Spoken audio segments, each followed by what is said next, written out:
সিঙ্গাপুরে উন্নত চিকিৎসার জন্য ওসমান হাদিকে এভারকেয়ার হাসপাতাল থেকে বিমানবন্দরে নেওয়া হয়েছে। এর আগে উন্নত চিকিৎসায় সিঙ্গাপুরে নেয়ার জন্য এয়ার অ্যাম্বুলেন্স দেশে পৌঁছেছে।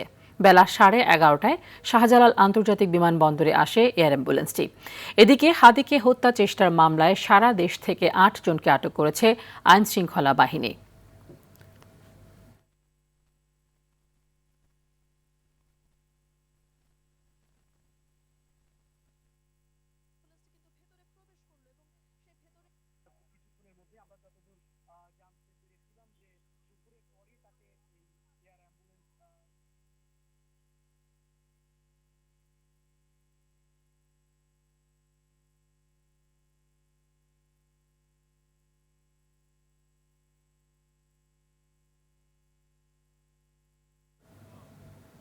এই মুহূর্তে বিমানবন্দরে আছেন সহকর্মী সর্দার রাজীব, সরাসরি যুক্ত হচ্ছেন তিনি। রাজীব, ওসমান হাদিকে নিয়ে এয়ার অ্যাম্বুলেন্সটি ঢাকা ত্যাগ করেছে কিনা এবং তার সাথে অ্যাটেন্ডেন্ট হিসেবে আর কে কে যাচ্ছেন?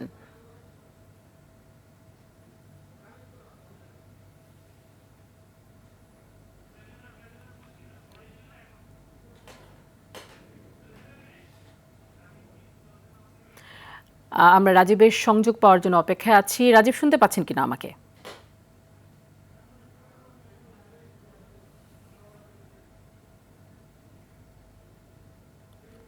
রাজীব, শুনতে পাচ্ছেন?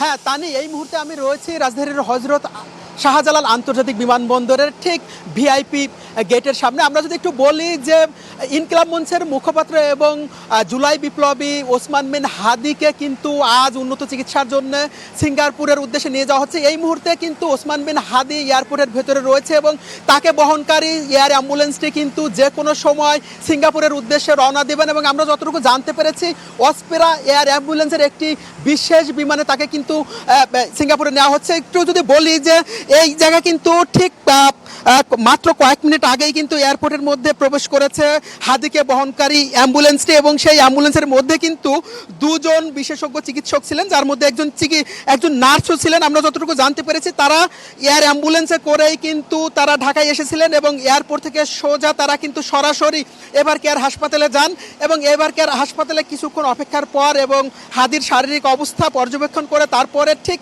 1:15 মিনিটের দিকে কিন্তু এভারকেয়ার হাসপাতাল থেকে এয়ারপোর্টের উদ্দেশ্যে রওনা হন এবং ঠিক 1:30টার কিছুক্ষণ আগেই কিন্তু এয়ারপোর্টের মধ্যে প্রবেশ করেছেন আমরা যতটুকু জানতে পেরেছি। এবং সর্বশেষ তাকে সিঙ্গাপুরে নিয়ে যাওয়ার উদ্দেশ্যে সর্বশেষ আনুষ্ঠানিক কার্যক্রম চলছে এবং বিমান যে কোনো সময় উড্ডয়ন করবেন সিঙ্গাপুরের উদ্দেশ্যে। আমরা যতটুকু জানতে পেরেছি, সিঙ্গাপুর জেনারেল হাসপাতালের ইমার্জেন্সিতে কিন্তু হাদিকে উন্নত চিকিৎসা দেওয়ার জন্য নিয়ে যাওয়া হচ্ছে এবং তার সঙ্গে কিন্তু তার আপন 2 ভাই যাচ্ছেন। এছাড়াও মেডিকেল টিমের পক্ষ থেকেও সদস্য যাওয়ার কথা রয়েছে। একটু বলে রাখি যে হাদিকে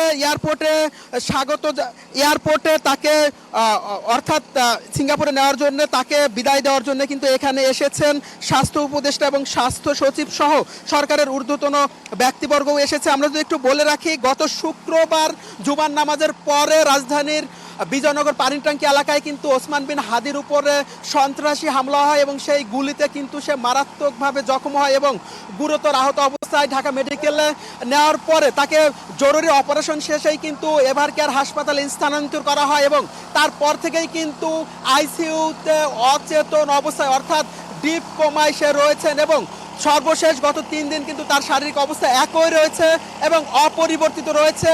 তার ব্যক্তিগত চিকিৎসক এবং এনসিপি নেতা আহাদ গতকাল রাতে সর্বশেষ যেটি জানিয়েছিলেন যে তাকে উন্নত চিকিৎসার জন্য যে কোনো সময় দেশের বাইরে নেওয়া হবে এবং সরকারের পক্ষ থেকে কিন্তু তারপরেই সর্বশেষ যে সার্বিক পরিস্থিতি সেই বিষয়ে ব্যবস্থা নেওয়া হয়। তো এই ছিল আমার কাছে সর্বশেষ। তানি,